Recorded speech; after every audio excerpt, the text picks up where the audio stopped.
What would you like to be doing on the week that you pass away?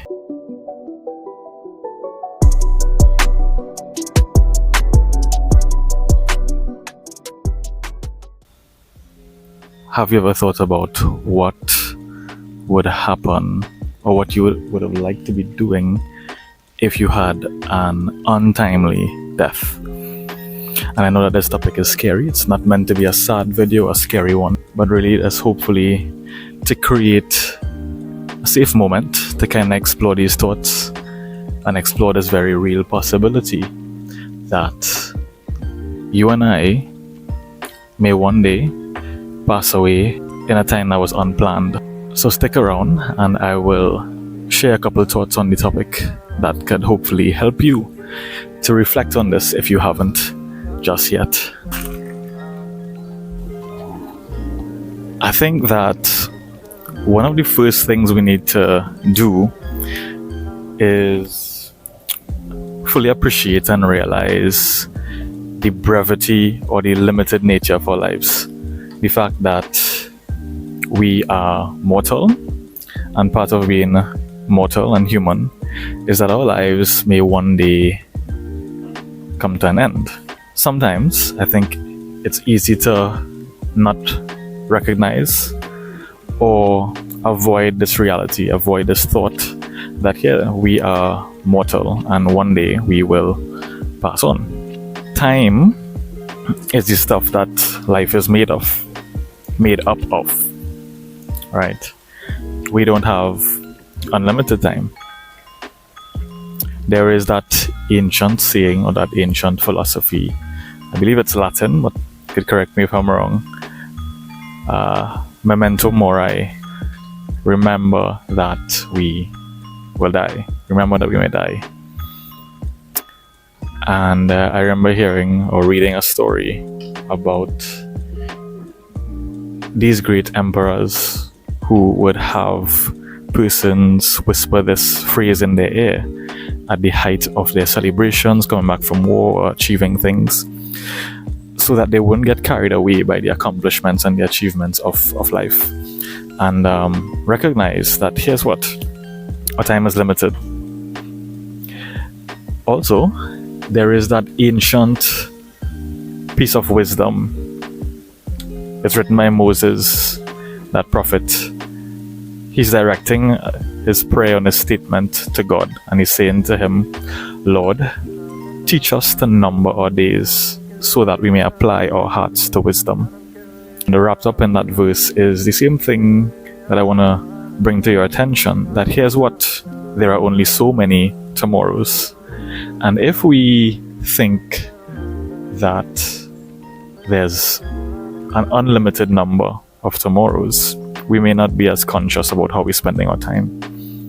Like money, if you think that you have unlimited money and then when you spend your money, you don't really have to think about where the other one is coming from, we'll be less intentional in terms of how we're spending that money. But if you know that you only have a certain number of dollars in your pocket, you're going to be very, very careful and cautious with how you spend each dollar. Not so, let's say $1,000. So even as you're looking at this video, just touch the screen, whatever platform you're on right now, there is a timer.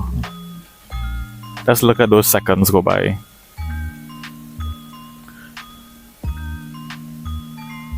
That's akin or similar to the fact that our life also has a timer. And so I think the first point is just to recognize and really appreciate the fact that we are mortal and our time is limited. Once we get a full appreciation for the fact that we have limited time, we have a limited number of days and there are only so many tomorrows, I think the next big thing we need to do is think about our long-term goals. Think about where we're aiming towards. I mean, in life, at the end of our lives, at the end of your life, what is your life aiming towards? What are the big goals? What are the long-term goals that you're aiming towards?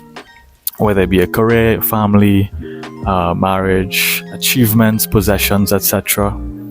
I heard the illustration used one time about a man desperately climbing the ladder of success, only to realize that it was leaned up against the wrong wall, to reach it up and recognize that this isn't where he wanted to be, or that isn't the destination that he wanted to be at.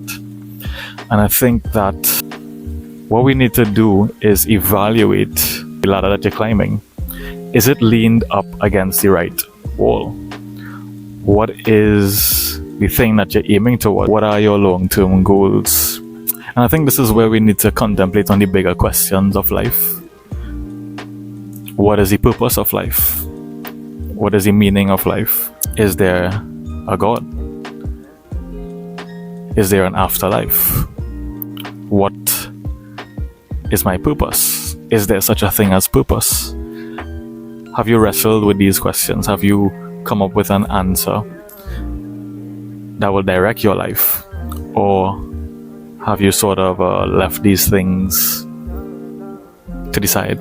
I think it's important that we examine whether our ladder is leaned up against the right wall, the right long-term goals, the thing that we're aiming towards at the end of it all.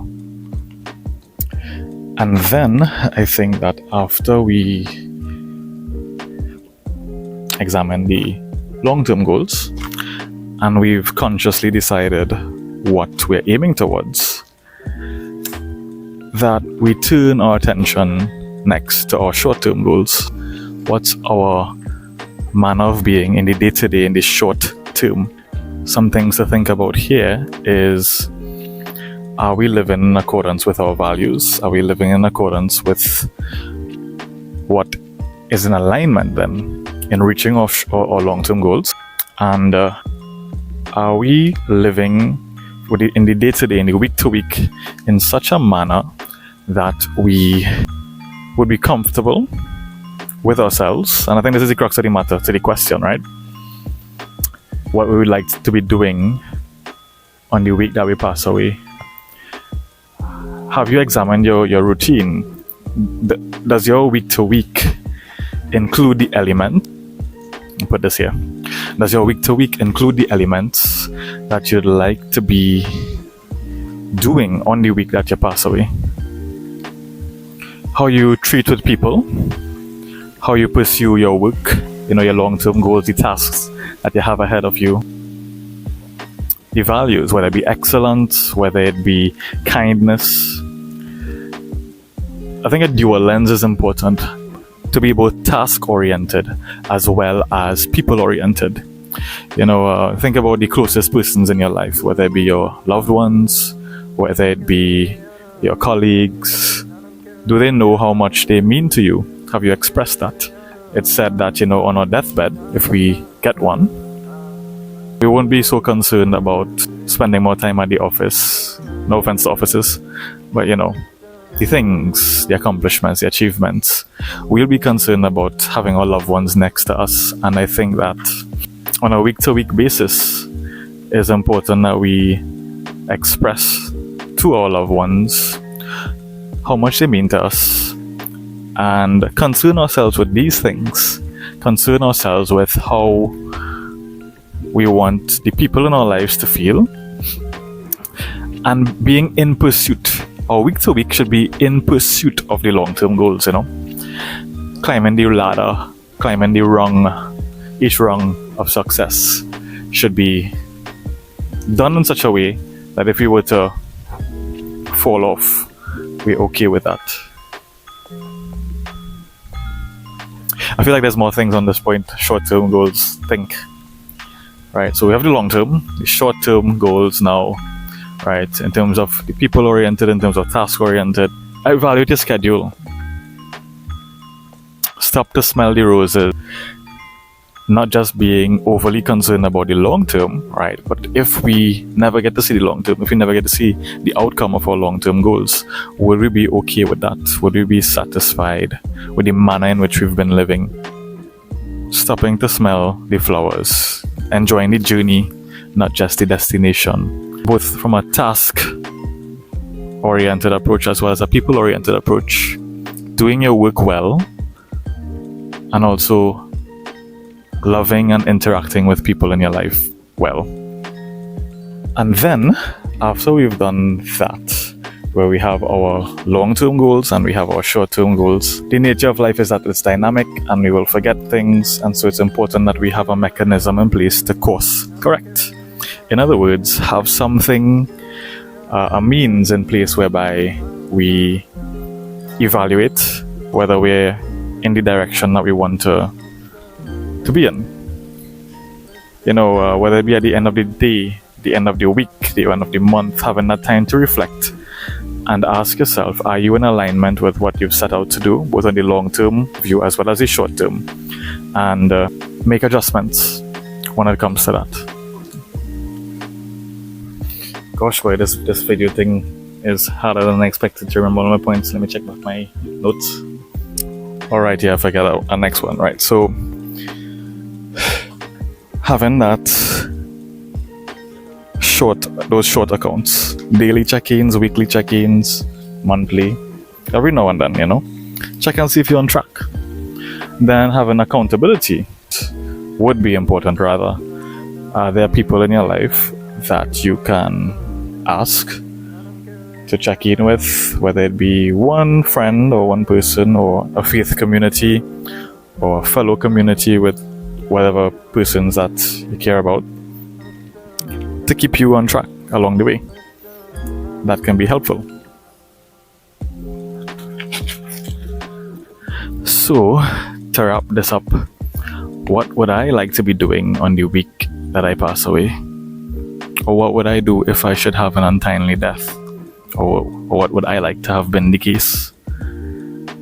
On the week that I pass away, would like to have been in pursuit of worthwhile, worthy goals at the end of existence, at the end of life itself, the big things. So for me, that's hearing the words, "Well done, my good and faithful servant," from my Creator, the Lord Jesus Christ. And then, this is me checking to see if there's anybody around. Yeah, this is the awkward part of doing this. Anyway, and then I would like to be living my life in such a way that the tasks that I'm occupied with, I am walking those things out well, with excellence, doing them properly, using my time, my limited time, for worthwhile tasks. And then the people that I interact with on that week-to-week basis, first my closest loved ones, my friends and family members and colleagues, etc., whoever I'm close to, church community, I'd like that they would have known that I love and appreciate them, and that I would have helped to lighten their load, whatever burdens that they may be faced with. And so I hope that if I die an untimely death, it'll be in pursuit of a worthwhile goal, having embodied or living out a pattern of life where I stop to smell the roses and enjoy the short-term things and spread love and good vibes, helped people, help maximize the good and reduce the bad, reduce suffering in the world and increase the good. So that's me. What about you? What would you like to have been doing on the week that you pass away? Thanks for listening. Hope it was helpful. Hope that it benefits you in some way. See ya.